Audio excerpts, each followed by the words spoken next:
Welcome to Be Well. I'm Lisa Burgaw, pharmacist, yoga teacher, and health coach. Each week, we'll explore simple, science-informed ways for us to move better, feel more resilient, and feel more at home in our bodies. From breath work and strength training to sleep, hormones, and healthy habits, we're here to help you age well and truly thrive, one small step at a time. This is Be Well.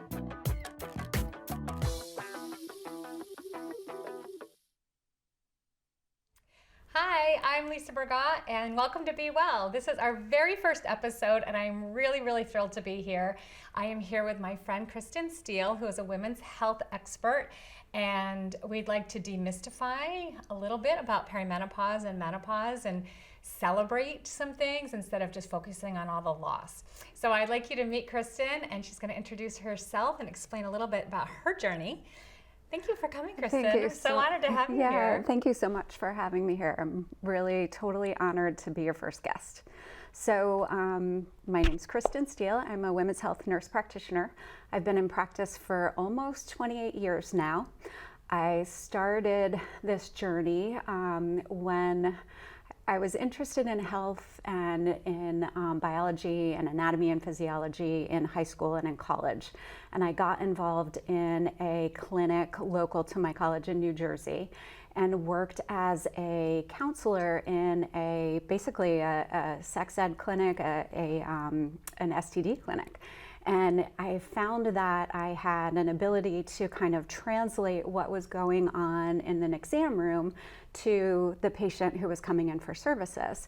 So that's so much. That personal approach is so important to be seen, especially in a place like that where people may be really fearful. Absolutely. Or there's stigma, right? Exactly. So someone like you would be great there. Oh, thank you. So the nurse practitioner who worked there became a good friend of mine, and she took me under her wing and brought me into the exam room and kind of showed me what being a nurse practitioner was. And I was really enamored by the fact that she got to spend so much time with her patients, and she really got to translate things for them on a much deeper level. So I kind of followed her path and went to nursing school, and then went on to a nurse practitioner program. And from there, when my first couple of jobs outside of the nurse practitioner program was out at an out-of-hospital birth center in Lower Manhattan. So I worked with a number of amazing midwives who brought a perspective to me that was outside of a Western medicine perspective, more of an integrative approach.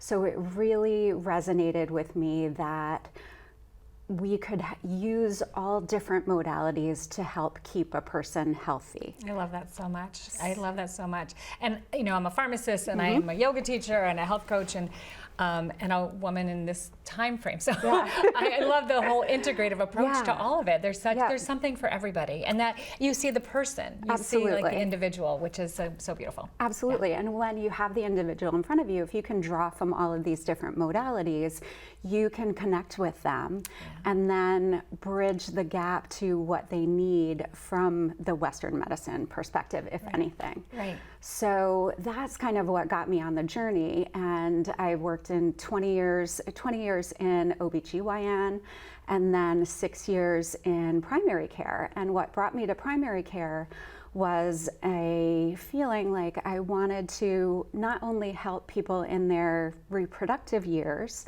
and with their reproductive health, but also to help them stay healthy and be healthy. And that kind of attracted me to that kind of practice. And when I was working in primary care, it was amazing. It was a great experience in that I could develop a relationship with my patients and see them again and again. But as time grew on, and as our medical system got more and more burdened with people and there were not enough practitioners, the visits got shorter, and we didn't have as much time to be able to kind of take care of the healthy person and keep them healthy. I remember, I don't know if you remember this, I had a pharmacy student with me and she did some programming at your center, and you would walk with your patients after work. And I think you did that on your own time. I think you made extra time for your patients. We did. And I know that that can be really challenging too, but yeah, I know that individualized approach and the care of the patient is really deep in your heart. It definitely is. And I think that is the struggle for practitioners these days, is how do you take care of your patient in that kind of insurance-based setting? Right. And that's kind of how my practice was born. I was seeing a need and a desire in myself to spend more time with my patients and develop more of a relationship with my patients that I wasn't able to do. And also during that time frame, I was starting to have symptoms of perimenopause that I didn't even recognize. Like it was kind of came out of the blue. I wasn't sleeping. I was feeling more anxious. I felt like, okay, this is work stress. Obviously, something's going on. I need to talk to somebody about this. It didn't. And you're in the hit field. Me. I'm in the field. It didn't hit me that, okay, this is a wild time for hormones, and that might be something that was going on. Yeah. So when a friend of mine, and she wasn't a close friend at that point, but she was a patient who had followed me from Shoreline OBGYN in New London to our primary care practice, then to Hartford Healthcare. She came to me, she was a year or two older than me, and she's like, Kristen, this is what's going on. I have been reading and following Mary Claire Haver, and I feel like it's hormonal, and I want you to prescribe hormone therapy for me. And I was still in the mindset of 2002 Women's Health Initiative, when we were really, I was in practice for, a few years at that point, when this study was announced that there was such a dramatic increase in breast cancer for women who were taking Prempro at the time. So I was still in that mindset of like, no, I can't do that. I don't want to hurt you. I don't want to kill you. Right. And she looked at me and she's like, I don't care if you kill me. I want to feel better. And so I was like, all right, let's dig into this together and let's look. And within that process, I learned that hormone therapy isn't as scary as we once thought. And I know it's so terrifying for people. People get so nervous about it. And I was deep in the pharmacy world then, and Prempro and Premarin were on my fast mover shelf. And they were going flying out the door. And then that Women's Health Initiative study came out in 2002, and it did terrify people. And there's good things about that study that have come around, and there's lots of flaws in that study, and there's so much new research. So I definitely want to touch more about that, but I want you to finish your story. Yeah, so we found the right hormone therapy for her. What we're using today is a different form of hormone therapy than what was used back in 2002 in the late 90s. And we can talk more about bioidentical hormone therapy, but we found the right the right program for her, and she felt so much better.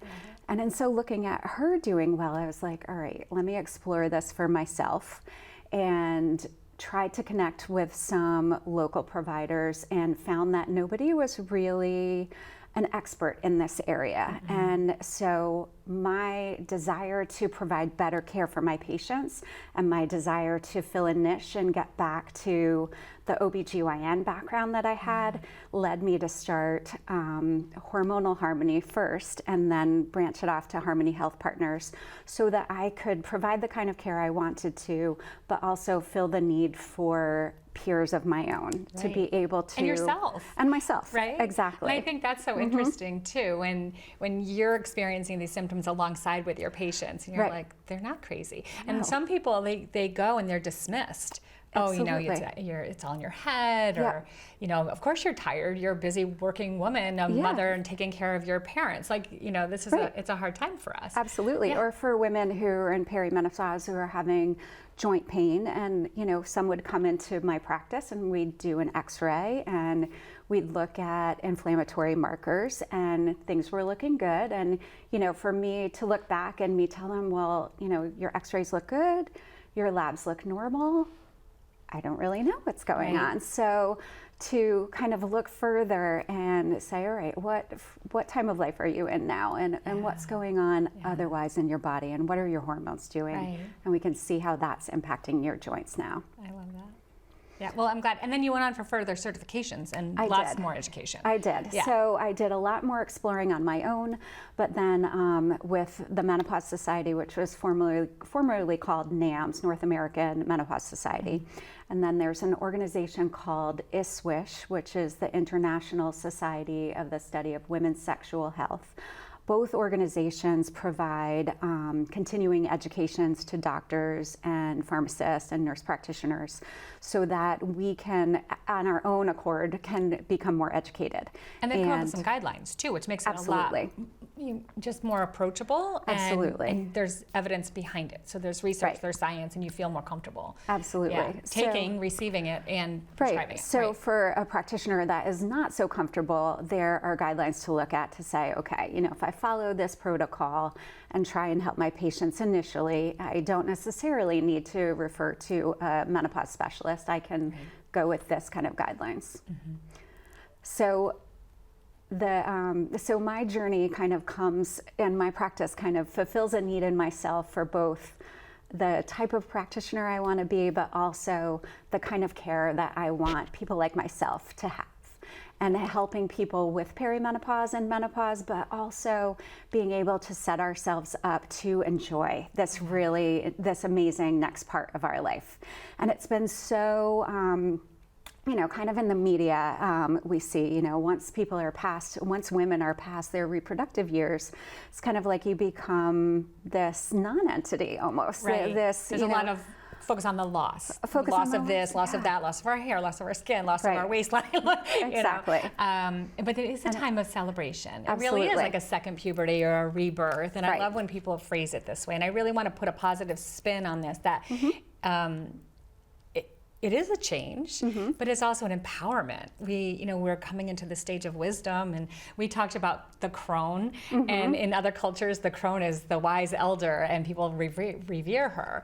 And I just think the word even crone sounds like not so I would love to that you want to be. reframe it. I would love to reframe it a little bit and help people feel empowered and to feel powerful and not afraid of this next, and to discuss it. I love that people are talking now. I don't think anybody talked about menopause in public.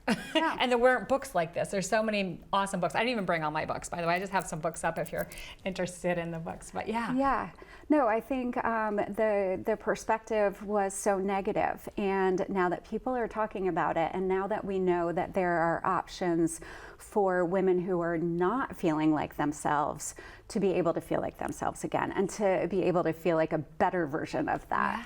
So it's an exciting time, and there's lots of books being published and lots of education for practitioners like me to be able to help our patients. I love it so much. So how do people find you? And tell me a little bit more about your practice. I know you've got some really wonderful partners. Yeah, so I started a practice in April 2024, and it was just myself. I saw it as being just a solo practice, and I wanted to be able to provide care for women who were going through these changes, who maybe had been dismissed by other practitioners. And so I'm a telehealth only practice up until a few weeks ago, when we rented space out of a physical therapy gym in Gales Ferry called GOAT Physical Therapy. So we'll be there 1 or 2 days a month to see patients who need to be seen in person. I also was approached by 2 nurse practitioners, one who's a colleague of mine. Her name is Krista Prates. She is a nurse practitioner, formerly with a large organization locally, but is doing rheumatology and autoimmune care with our practice. Love it. So she's doing that part-time. And then Alexandra Ali Pittman, who is working still full-time as a hematology oncology nurse practitioner, but and she's also a Menopause Society certified practitioner, as I am. And she's a breast cancer specialist too, and a right? breast cancer specialist. So she wanted to be able to offer women who are survivors of breast or GYN cancers options that either are hormonal or non-hormonal for when they are transitioning through perimenopause. So she wanted to be able to kind of satisfy that niche. I love that. So we see patients via telemed and also in person. And also like bringing them on, it was kind of a natural expansion, because in rheumatology and autoimmune, these are women and men who have been dismissed by other practitioners. So our practice lends itself nicely to that. I think it's so necessary, and the symptoms are so confusing for people. They're not your typical symptoms of any other kind of condition, right? And they vary so drastically by different individuals. And the time frame, and you don't know you're in menopause till 12 months after your last period, right? So you don't know the last 3 years, 10 years, 5 years is all part of that journey until you're on the other side of it sometimes. For sure. So when would you, what kind of advice would you give to people? When would you start asking questions? What kind of things should you look for? When do you seek someone like you, or what kind of questions to bring to their providers? So I think the key indicator for women to kind of get an inkling that something is going on is that there are changes with their periods.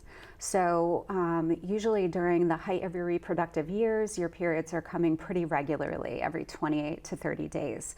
And when periods start to get closer together, that usually is a good indicator that this is the start of perimenopause, that our ovaries are starting to, not function the way that they did in their peak performing years. So when periods start to get shorter, you may also notice some other symptoms. And these are things that I was like completely unaware of. So sleep issues and starting to feel more anxious or more irritable. I've had patients come to me that they're like, I've been driving for 30 years, I can drive anywhere, and now I'm afraid to like drive over a bridge. I've heard people say, I just don't feel like myself. As simple as that. I just feel off. I just don't feel like myself. Very much so. Yeah.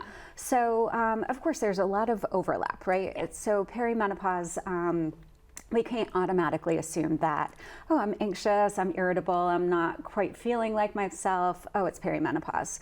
So as a practitioner, I want to take a look at the whole person. I do want to run some labs. Like I do want to look at what their iron panel is. I do want to look at some thyroid studies, look at a complete blood count, look at their metabolic factors. So looking at their fasting blood sugar, looking at a hemoglobin A1C, which is more of a longer term marker for diabetes, looking at their cholesterol panel and what that panel is doing. Because as we approach menopause, cholesterol metabolism and LDL cholesterol, which is your bad cholesterol, can start to rise.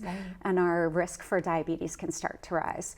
So I try and rule out some other potential causes for the symptoms that they're having, and then kind of hone in on what we can do around hormones or lifestyle to help with those symptoms. And I love that you said hormones or lifestyle, because they actually overlap really well together. Absolutely. And for some people, it could be even just a different type of hormone. We don't usually do many oral hormones anymore, right? As far as estradiol, we don't. Yeah, so a little bit. It depends. Yeah, so it depends on the risk factors. So oral estrogen can be a very appropriate way to manage someone's perimenopausal symptoms, and we use a 17-beta estradiol now versus the conjugated equine estrogen or the ethinyl estradiol of the birth control pill. So a bioidentical estrogen that for someone who's never had a blood clot or doesn't have a blood clotting disorder, it might be very appropriate for them. So, but I tend to use more transdermal estrogen and patches, creams, gel, ring, those, because there's, with women who have had a blood clot or who have risk factors for a blood clot, the transdermal estrogen is not going to increase their risk at all. So a very safe option for lots of women. And lots of relief. Absolutely. Yeah. And also, I think it's really important. We're not here to offer any medical advice. We're not diagnosing. But it's really important to talk to your providers about that. Absolutely. But there's a lot of research being done. There's a lot more recent information.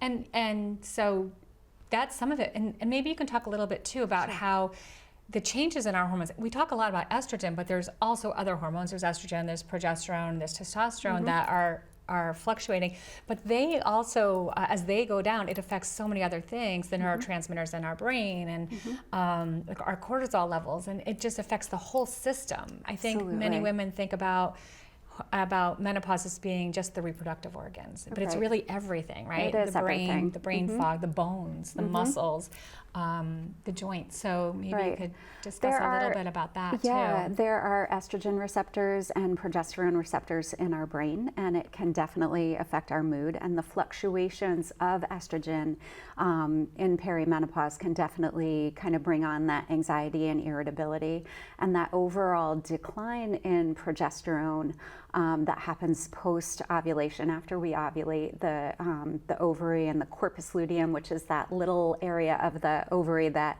is left after the egg pops out, that produces progesterone. As we get older and as our ovaries don't function as well, the progesterone declines, and that's when we see this poor sleep, decreased ability to fall asleep, sleep onset disorder. Yeah. So that can be impacted. We can even start to see changes in our bone during this time frame, in the perimenopausal time frame. So it's probably even more important to kind of consider a bone density test during this time, especially if we have a family history or risk factors. Women who are tall, who are of normal or low body basal metabolic index, low weight, smokers, higher risk for osteoporosis or osteopenia. And certain medications can put you at a higher risk. You're right, absolutely. Yeah. So there's lots of interplay in our entire body of how estrogen and progesterone and testosterone affects our body. And testosterone is something that, a lot of us don't even think about for females. I know. And we have it. And we have it. Our ovaries produce this. We did. So as we get older, and there's no like dramatic pitfall like with menopause where estrogen and progesterone plummet.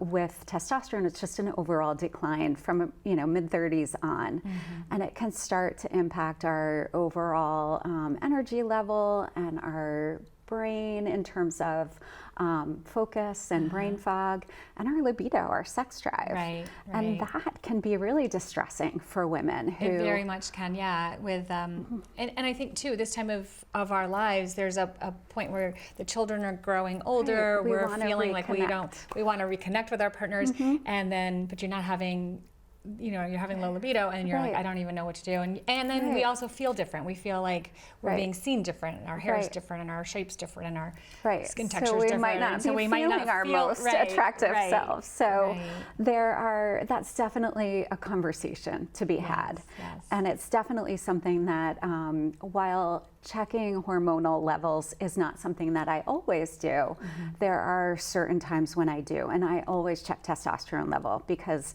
that can give us, if we know that the testosterone is low, and we don't use that as a marker for low libido, but I like to look at it to say, okay, we do have a little bit of room here to supplement testosterone if we decide that's the way we want to go with this. And I'd love for you to talk more about that, because testosterone's not FDA approved for use in women, and so when women ask their providers for that, they're often shot down. Right. We can't do that. It's off label. We can't do that. And there are some guidelines around that. Right. So there are some doctors and nurse practitioners who are not comfortable prescribing it. It's out of their wheelhouse. So testosterone is not FDA approved, so we can't get it in a product that is accessible for women.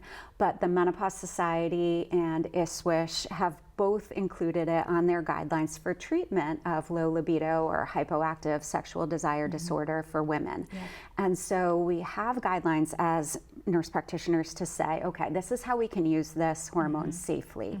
And the other kind of caveat is that testosterone is a scheduled drug. Right. So we have to jump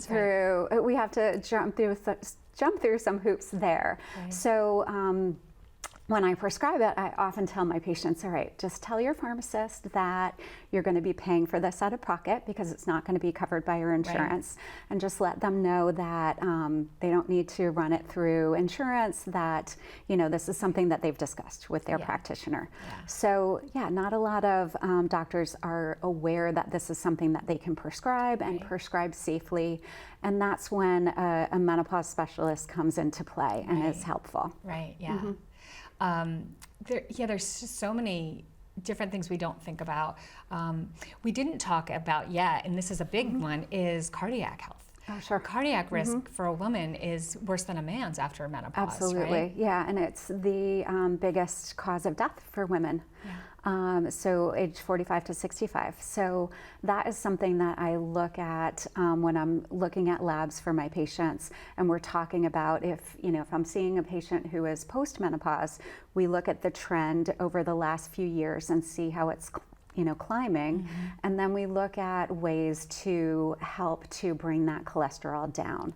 And we talk about lifestyle in terms of diet and increasing fiber, and aiming for 25 to 35 grams of fiber a day, and exercise in the form of cardio and in strength training, but then also looking at how hormone therapy, if that is a way they want to go, that can be helpful in metabolism and carbohydrate metabolism and reducing LDL cholesterol. And it's not indicated for a preventative measure for cardiovascular disease. But we do see that women who are on hormone therapy have lower incidence of cardiovascular disease. There was a study that just came out in October too that also said that the cardio and resistance training also improves libido. Oh, I love that. Yeah. So there's just around hormone. Absolutely. And hormone changes, and also the way we distribute fat as women as our hormones change, because we still have estrogen, it's just in a different form. Estrone. So it lays down different kinds of fat, and it's more visceral fat, which is around your internal organs, and that can produce more harmful chemicals in our body. Right. So there are 3 different types of estrogen, and the estrogen that is circulating primarily in our reproductive years is estradiol, which is what we take in the form of a hormone therapy afterwards, after or during perimenopause and menopause. But postmenopause, if we're not taking hormone therapy, our body is still trying to create this estrogen, and it does create that in the form of our adipose tissue or our fatty tissue. So it's creating this estrone, which actually is kind of spurring our metabolism to lay down more fat. And we see that more in the viscera or the organ system. So we see higher incidence of fatty liver.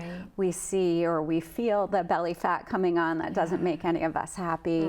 And that is a big concern I have from women. And it's frustrating when you're exercising too, because say you were, a big runner, or you'd go to the treadmill and be on the treadmill for hours at a time, and you're like, I'm still working out, but I'm gaining weight. What is going on? It's because we need to shift, right? Yes. So what kind of lifestyle recommendations do you So offer? I like to, tell women that it's still okay to get cardio, and there is a lot of more evidence now into doing like a zone 2 cardio, where you're getting your heart rate up, but you're doing so in a form where you could still have a conversation with somebody who's walking next to you.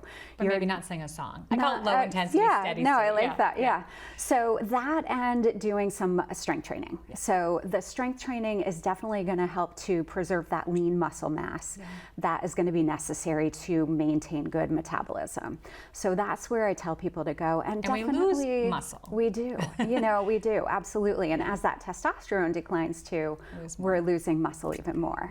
So getting that cardio in, but at a lower intensity, and also getting that strength training in. And lifting heavier now. Like that's something that's different that we weren't taught that before, right? Yeah, and that's the book that you brought, Dr. Vonda Wright. Yeah, this Unbreakable. It's I love all 3 of these books, and there's so many other great books out there, but Dr. Mary Claire Haver's fabulous, and Dr. Vonda Wright, and Eric Topol. He's like the most quoted researcher and MD out there. This is just about aging well, and that's really my whole premise in this show is all about pro-aging and how we can, really thrive as we age. Absolutely. So Tell me one more time how people can find you. So social media, website. Yeah, so our social media is at Harmony Health Partners NPs, like nurse practitioners with a S.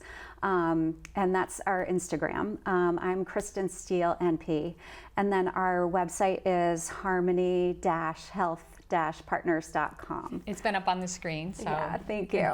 And yeah, we see patients via telehealth and in person, and we're happy to kind of talk over the phone to see if we might be a good fit for you and answer any questions. Yeah. So, your website's really robust, and there's lots of great information on there too. So definitely check out her website, follow her on social media. She's posting great things all the time.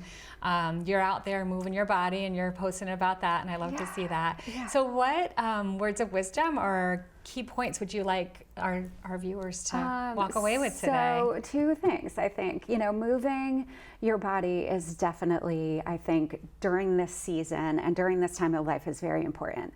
Not only for our, our cardiovascular health, but also our emotional health.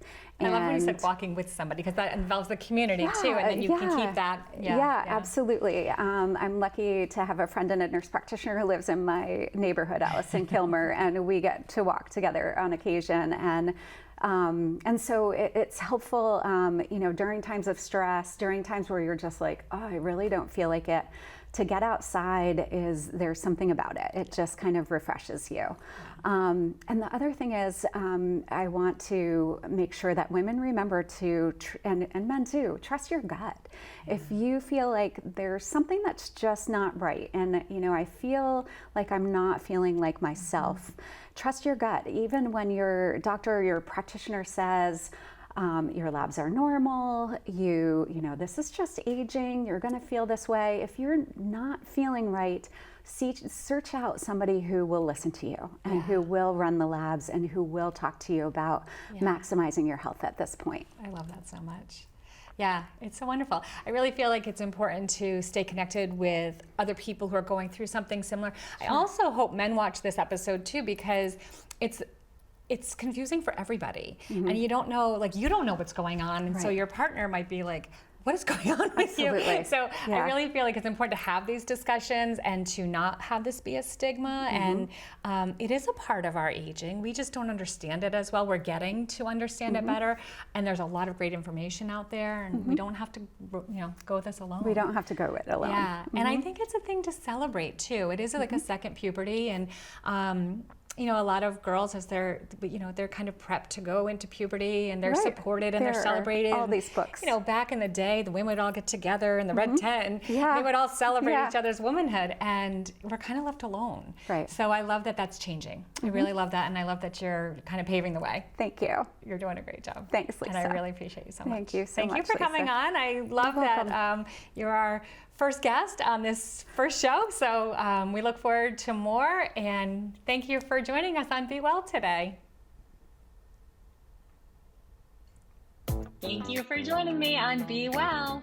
I hope today's conversation inspires at least one simple way for you to support yourself. Before you step back into your day, pause and choose one uplifting action you can gift yourself. What's your one thing going to be?